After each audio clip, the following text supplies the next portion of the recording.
Polarisation, अब यहाँ पर एक नीलंजन सरकार हैं जो दिल्ली में रिसर्च करते हैं, वो कहते हैं पोलराइजेशन ज्यादा शहरी इलाकों में आपको पाई जाती है, मुसलमान आबादी जो है वो दही इलाकों में है।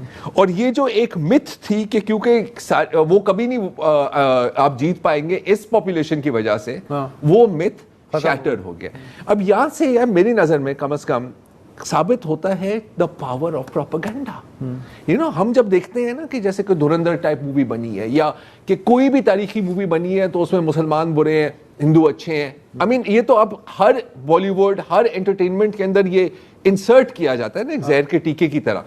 मेन स्ट्रीम मीडिया दिन रात लगी रहती है, और जब हम देखते हैं और कोई अजीब व गरीब ट्वीट आता है, क्लिप आता है कि थूक जहाज चल रहा है, ये जहाज चल रहा है, हम हंसते हैं।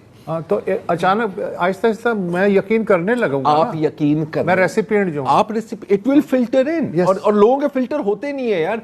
अगर वो एक बंदा कह रहा है कि यार देखो तुम्हें अगर इस वक्त नौकरी नहीं मिल रही या तुम्हारे से कोई शादी नहीं कर रहा, ये तुम्हारी गलती नहीं है, ये इनकी गलती। शाहजेब आपकी क्या टिप्पणी है? देखिए, मगरबी बंगाल जो में बीजेपी का दाखिल हो जाना एक बहुत बड़ी उनकी फतेह है।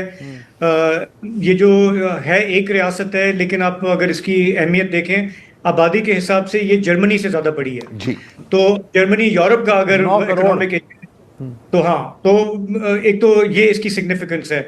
दूसरा मैं ये देख रहा था कि जो फैक्टर्स आपने बात की है, जैसे ज़रार भी कह रहे हैं कि ठीक है नफरत का जो चूरन है वो बिकता है, यहाँ पे बहुत टाइम लगा इसको आने में, लेकिन एक तरीके से ये आ भी गया। उसमें ये फैक्टर भी है कि तृणमूल कांग्रेस, ममता बनर्जी के ऊपर करप्शन के इल्ज़ामात, गवर्नेंस के सवालात, दूसरा जो उनका सेफ्टी नेट वो देते हैं लोगों को, बीजेपी ने उससे कहीं ज्यादा ऑफर किया। और बीजेपी का अपना ये कहना है, ज़ाहिर है वो तो ये नहीं कहते कि हम हिंदू मेजॉरिटेरियन को अपनी तरफ अट्रैक्ट करें, वो कहते हैं हमारा इकोनॉमिक एजेंडा है, लोग हमारी तरफ आ रहे हैं तो हमारी इकोनॉमिक पॉलिसीज की वजह से आ रहे हैं। और जो नेशनल लेवल पे अगर आप इंतखाबी नक्शा देख लें भारत का, तो मेरे ख्याल से सिवाय झारखंड के आपको मगरिब से लेके मशरिक तक अब आपको सैफरॉन नजर आएगा। बिल्कुल। अच्छा देखिए, साउथ इंडिया में कुछ अलग सा है। एक जो इम्पोर्टेंट चीज है जो अब हमें देखनी होगी गोइंग फॉरवर्ड, कि ये जो पूरी कैंपेन थी ये अमित शाह ने चलाई, और अनऑफिशियली उन्हें कहा जा रहा है कि मैन ऑफ द मैच जो है वो हैं इस जीत के, और इससे बीजेपी के अंदर उनके जो फ्यूचर प्रोस्पेक्ट्स हैं एज नेक्स्ट इन लाइन वो और ज्यादा मजबूत हो गए हैं।